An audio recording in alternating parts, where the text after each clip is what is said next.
Governor చేత కాంగ్రెస్ ప్రభుత్వం అబద్ధాలు చెప్పించిందని ఆరోపించారు బీజేపీ సభ్యులు. 6 గ్యారెంటీల ప్రస్తావన లేకుండా అన్ని అబద్ధాలు చెప్పించారని మండిపడ్డారు. గవర్నర్ ప్రసంగంలో ఎక్కడా పేదలకు భరోసా కల్పించలేదన్నారు.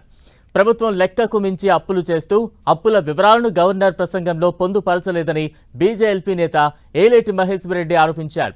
ప్రజా గొంతుకై ప్రభుత్వాన్ని సభలో నిలదీస్తామన్నారు బీజేపీ ఎమ్మెల్యే పాయల్ శంకర్. పేదవారికి ఎక్కడ కూడా భరోసా లేదు. ఇచ్చిన హామీల అంశంలో మరి ఎక్కడ కూడా వారి ఒక పారాగ్రాఫ్ కూడా దాంట్లో ఇంక్లూడ్ చేయకపోవడం బాధాకరం. మరి ఇప్పటి వరకు ఎన్ని హామీలు అమలు చేశారు, ఇంకా ఎన్ని హామీలు అమలు చేయాలి, అమలు చేయడానికి కావాల్సిన కార్యాచరణ ఏంది అనే అంశం మీద ఈ రోజు గవర్నర్ గారి ప్రసంగంలో ఎక్కడ లేకపోవడం చాలా బాధాకరంగా ఉన్నది. గవర్నర్ గారి ప్రసంగం హామీల ఎగవేతల ఒక డిక్లరేషన్ లాగా ఉన్నది తప్ప ఈ రోజు ఎక్కడ కూడా హోప్ కనపడలేదన్న సంగతి స్పష్టం చేస్తా ఉన్నాం. ఈ రాష్ట్ర ప్రభుత్వం చేసినటువంటి లక్షలాది కోట్ల రూపాయల అప్పుల విషయంలో ఎక్కడ ప్రస్తావన చేయలేదు.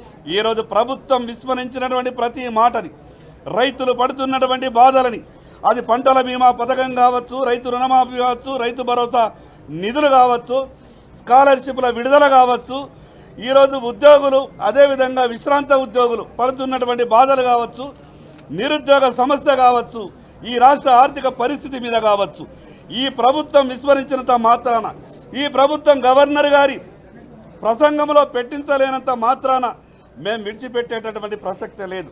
రేపటి నుంచి ఈ ప్రభుత్వం ఇచ్చినటువంటి 6 గ్యారంటీల మీద, రైతులు పడుతున్నటువంటి బాధల మీద, ఈ రాష్ట్ర సమస్యల మీద, తెలంగాణ ఆర్థిక పరిస్థితి మీద, ప్రతి ఒక్క విషయం మీద ఈ తెలంగాణ రాష్ట్ర ప్రజల గొంతుకై భారతీయ జనతా పార్టీ శాసనసభ్యులమంతా కూడా ఈ ప్రభుత్వాన్ని రేపటి నుంచి నిలదీస్తాం.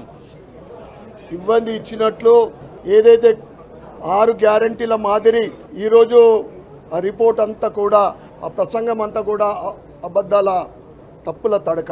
ముఖ్యంగా రైతుల విషయంలో, నిరుద్యోగుల విషయంలో, మహిళల విషయంలో మీరు ఏదైతే చేసినా అని చెప్పిండ్రో ఏ ఒక్కటి కూడా వాళ్ళకు లబ్ధి పొందలేదు. రైతుల విషయంలో రైతు రుణమాఫీ అని చెప్తున్నారు, పూర్తిగా చేసినట్లు 52% రుణమాఫీ చేయడం జరిగింది.